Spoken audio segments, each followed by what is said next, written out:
தனிமையில் கண்ணே சிறையிருந்தாயோ உனை மீட்கத்தானோ நோய் வந்தது.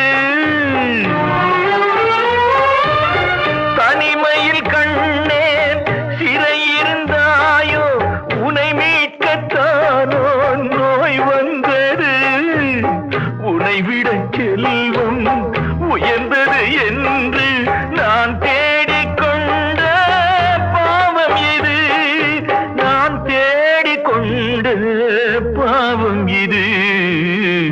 அன்பு எனும் நல்ல தேன் கலந்து இங்கு நான் கொடுத்தேன் இந்த நல்விருந்து.